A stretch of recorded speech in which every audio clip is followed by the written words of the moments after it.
Evangelho de Lucas, capítulo 23, versículos 33 a 43. Quando chegaram ao lugar chamado Caveira, ali o crucificaram com os criminosos, um à sua direita e outro à sua esquerda. Jesus disse: Pai, perdoa-lhes, pois não sabem o que fazem. Então dividiram as roupas dele, lançando sortes. O povo ficou observando e as autoridades o ridicularizavam. Salvou os outros, diziam, deixe-o salvar a si mesmo, se é o Cristo de Deus, o escolhido.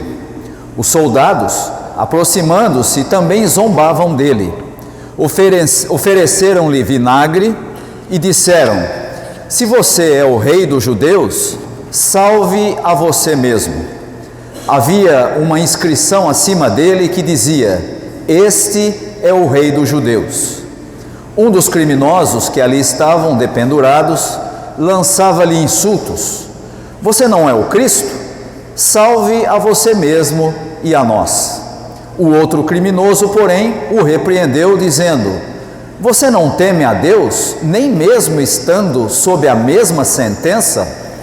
Somos punidos justamente, pois estamos recebendo o que os nossos atos merecem. Mas este homem não cometeu nenhum crime. Então ele disse: Jesus, lembra-te de mim quando entrares no teu reino. Jesus lhe respondeu: em verdade lhe digo que hoje você estará comigo no paraíso. Nós estamos hoje no último domingo do calendário litúrgico. Os irmãos que acompanham o boletim devem ter notado na página principal, na capa do boletim, que hoje celebra-se o domingo chamado Cristo, Rei do Universo. É o último domingo do calendário litúrgico. E aí a gente pensa o seguinte: se nós celebramos hoje Jesus como Rei do Universo, como é que o texto da nossa reflexão é o texto da sua crucificação? Não parece contraditório? Mas nós vamos perceber, na medida em que vamos entendendo esse texto, que não poderia haver texto mais apropriado para a celebração de Jesus como o Rei do Universo. É preciso entendermos logo de início que a crucificação era entendida como uma derrota, como uma vergonha máxima na sociedade da época de Jesus. Na cultura da época, a honra era o valor supremo, era aquilo que era mais importante na sociedade. E a crucificação não era apenas uma execução, era também um espetáculo público projetado para infligir a máxima vergonha e a máxima desonra, não apenas para quem era condenado, mas também para toda a sua família, e no caso de Jesus também para os seus seguidores. E portanto você tem um panorama e um cenário que a gente poderia dizer que é um cenário de desonra, um cenário em que há vergonha. E Jesus, ao ser crucificado, estava portanto sendo publicamente declarado como alguém sem honra, um malfeitor, um fora da lei. Essa era a compreensão das pessoas a respeito daquela cena. E a morte de Jesus seria a prova final para aquela sociedade de que ele era um falso profeta, amaldiçoado por Deus. Lembre-se que o Antigo Testamento já havia, lá no capítulo 21 de Deuteronômio, a afirmação de que quem fosse morto no madeiro seria considerado maldito. A expressão lá é essa: maldito todo aquele que é pendurado no madeiro. E era essa a situação de Jesus nessa cena. E aí então você encontra no texto a zombaria dos líderes, dos soldados e até de um dos criminosos que estavam crucificados com Jesus. E eles diziam: salvou os outros, salve-se a si mesmo, se você é realmente o Cristo de Deus, o escolhido. Você percebe qual é a cena? Você percebe como toda a cena traz essa ideia de vergonha, de desprezo, de derrota. Jesus está sendo desafiado, e esse é um desafio típico daquela sociedade, para deixar claro que aquela pretensão que ele tinha de ser o escolhido de Deus, o Messias, o enviado de Deus, não podia ser verdade, porque ele estava justamente sendo crucificado.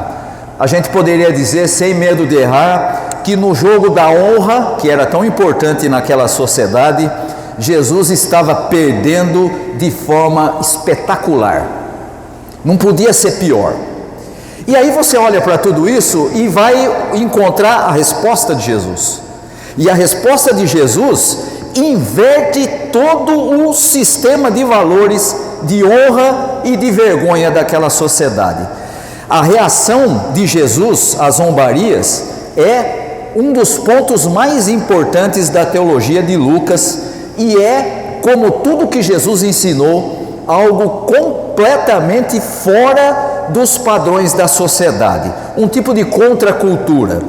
A expressão de Jesus é a seguinte: Pai, perdoa-lhes porque não sabem o que fazem.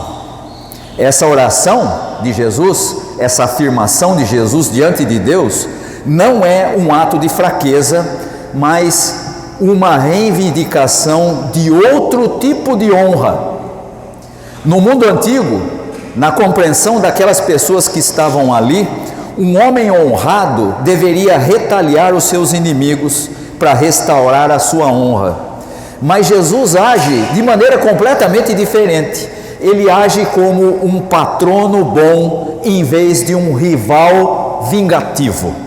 Ele redefine a honra não como algo a ser defendido pela vingança, mas como algo demonstrado pelo perdão e pela graça. E essa forma de Jesus responder é que subverte a lógica da época. A gente pode dizer aqui, sem nenhum medo de errar, que o que Jesus está dizendo é: vocês têm uma maneira de pensar, mas o reino traz outra lógica, outra forma de ver a realidade. E aí então, dessa resposta de Jesus, a gente pode esperar o quê? Como é que as pessoas vão se posicionar diante da resposta de Jesus? E a sequência do texto vai deixar claro exatamente como as pessoas se posicionaram diante da inversão que Jesus fez. E aí então você vai encontrar o diálogo de Jesus com os dois criminosos. O primeiro criminoso, a gente pode dizer que ele está alinhado com a mesma forma de pensar da multidão, das autoridades, e pensava exatamente como todo mundo que estava ali.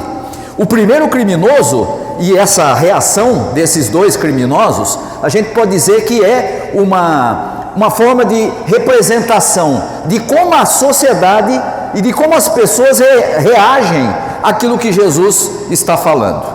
E portanto nós temos o primeiro criminoso que repete o desafio da multidão. Ele está preso à mesma lógica de todos os que estão ali, e ele vai dizer: se você é quem diz ser, use o seu poder para nos salvar a si mesmo e também a nós dessa vergonha. Ele estava em busca da restauração de honra a partir daquela compreensão das pessoas que estavam ali. Mas vocês têm no texto um segundo criminoso, e esse segundo criminoso é um personagem muito importante na narrativa de Lucas.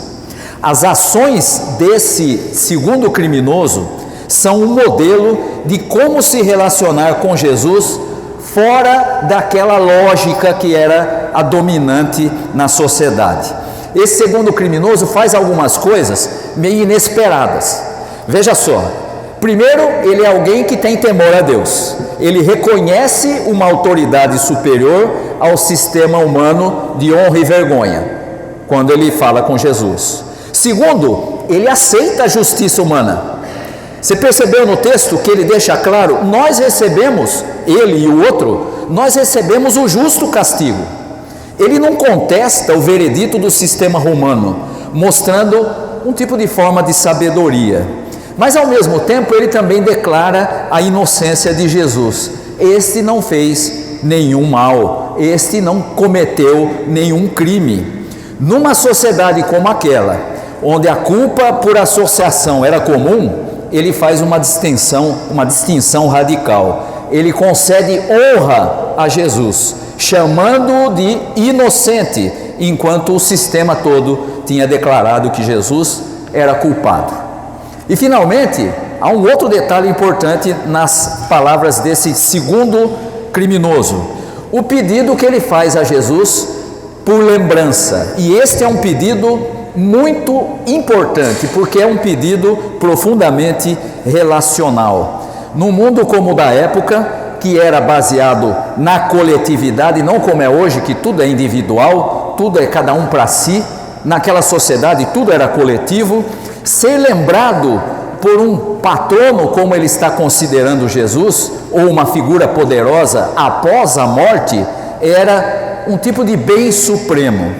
E perceba que ele não pede para ser salvo da cruz, ele não pede como o outro que Jesus o tire da cruz, mas ele pede para ser incluído no futuro reino de Jesus. E quando ele faz isso, ele demonstra a fé na honra e na autoridade final de Jesus, que a crucificação parecia estar destruindo. O que ele faz é dizer: enquanto a sociedade está dizendo que Jesus é um derrotado, eu reconheço que ele é vitorioso. Ele é aquele capaz de nos levar para a vida eterna. E a promessa do paraíso que é feita por Jesus a esse homem, como se ele fosse um patrono honrado, a resposta de Jesus a esse segundo criminoso é a reafirmação definitiva da sua honra. E ele então diz: em verdade te digo, hoje estarás comigo no paraíso. Mesmo na cruz, diante da compreensão de todo mundo que estava ali, achando que ele estava derrotado, Jesus age como uma figura de autoridade que pode conceder o paraíso, benefícios que nenhum outro era capaz de conceder. Hoje, a expressão de Jesus, hoje estarás comigo no paraíso, é uma realização imediata. A salvação não é um evento distante, não é algo que ocorre lá no final, mas é algo que ocorre no momento da maior aparente derrota. O paraíso que Jesus promete a esse homem é a concessão suprema de um patrono ao seu protegido. Enquanto o sistema romano, que tinha condenado esses três, inclusive Jesus, enquanto o sistema romano oferece a vergonha da cruz, Jesus oferece a honra da vida no paraíso. Percebeu a diferença entre a lógica do mundo e a lógica do reino? Não é a mesma coisa. Jesus demonstra que o verdadeiro poder e a verdadeira honra residem não na capacidade de evitar a morte, como pediram a ele, mas de conceder a vida após a morte. E podemos então, olhando para esse texto, concluir, sem qualquer medo de errar, que aqui encontramos maneiras diferentes de ver a realidade. De um lado, o mundo, Roma, as autoridades judaicas, a multidão e até mesmo o primeiro dos criminosos operam com uma única lógica: a lógica da honra é igual poder, é igual vitória, é igual dominação. Por essa lógica, Jesus é um fracassado completo. Pela lógica daquela multidão, Jesus era um fracassado. Por outro lado, você vê Jesus, no entanto, introduz nesse texto uma nova lógica. Ele é aqui aquele que, introduzindo essa nova lógica, essa nova forma de ver a realidade, um novo sistema de honra. Nesse sistema de honra, as coisas acontecem de outra forma. A honra é demonstrada pelo perdão, pela graça e pela fidelidade até a morte. E não podemos deixar de destacar novamente o segundo criminoso, que é a primeira pessoa a compreender e a aderir a esse novo sistema que Jesus apresentou. Ele se tornou o primeiro cidadão pleno do reino de Jesus, recebendo a honra definitiva que é o paraíso, daquele que a sociedade considerava totalmente desonrado. A cruz, portanto, não é um local da derrota de Jesus, mas é o lugar a partir do qual ele, como patrono gracioso, redefine os termos da honra, da salvação e do relacionamento com Deus. A cruz é o verdadeiro trono de Jesus. Ou seja, ali ele é o rei. É a esse Jesus a quem servimos. Que Deus abençoe aos irmãos e às irmãs. Amém.